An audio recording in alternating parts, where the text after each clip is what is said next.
the Pelican Family series, www.pelicanfamily.com. Telly's story. It was a cold, cloudy day on Pelican Isle when Telly's egg began to crack. His was the 8th egg to hatch this season. His mother and dad, brothers and sisters, aunts, uncles, and cousins were all eager to see what this new little pelican would look like. But Telly didn't see his pelican family when he first looked out from his cracked shell. What he did see was a gray cat that lived on the old abandoned boat on Pelican Isle. The cat was looking at Telly. Telly was looking at the cat. "Hi," said Telly. The cat just smiled. As soon as Telly pushed and twisted his way out of his shell, he stood up and stretched. And instead of walking towards his welcoming family, all fluttering and talking around him, he walked straight over to the gray cat, snuggled up against the cat's soft fur, and fell asleep. Zzz.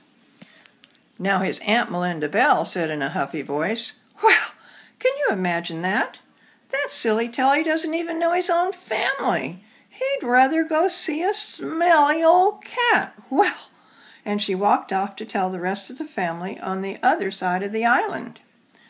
Awakened from his afternoon nap by the sound of Aunt Melinda Bell's voice, Uncle Jelly Pelican just said, "No telling what kids will do these days." And he flew out over the ocean in search of some yummy fish.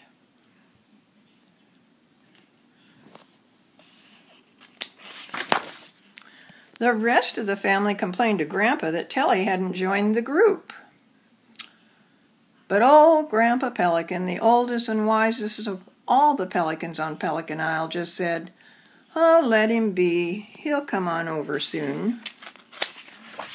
So the family just fluffed and rearranged their feathers and found comfortable places on the rocks to settle in for their afternoon nap.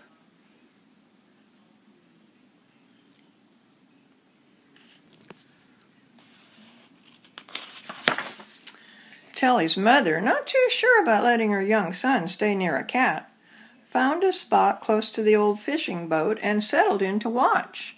But the sun was shining down and there was a cool ocean breeze, and it must have lulled her to sleep. For all of a sudden she woke with a start, and the first thing she did was turn to the place where Telly and Cat had been. They were not there. So she flew to the other end of the boat, but they were not there.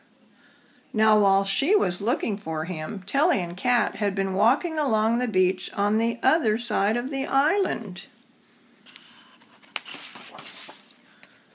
They had just come up towards the rocks where Telly's mom was sitting when Cat saw a large bird flying overhead.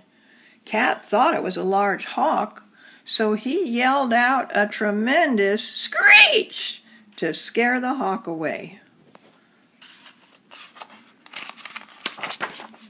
Telly's mom heard the screech, and then she saw Telly, and she was glad that Telly had a friend who was protecting him, even though she knew the large bird was just Uncle Jelly out looking for a yummy fish lunch.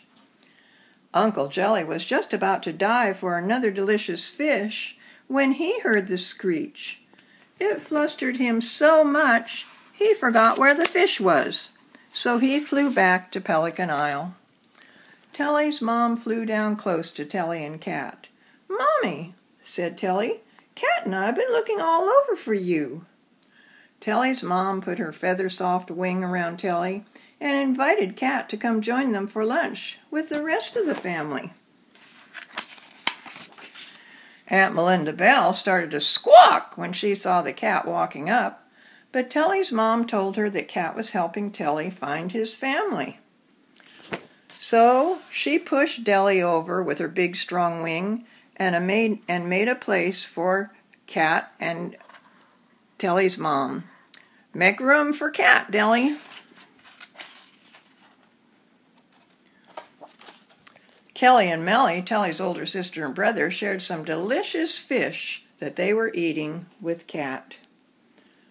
Old Grandpa Pelican just looked at the group from his place on a high rock on the top of Pelican Isle and smiled. "It looks like Telly has a good friend," he said. And he did. Look for our other books at www.pelicanfamily.com.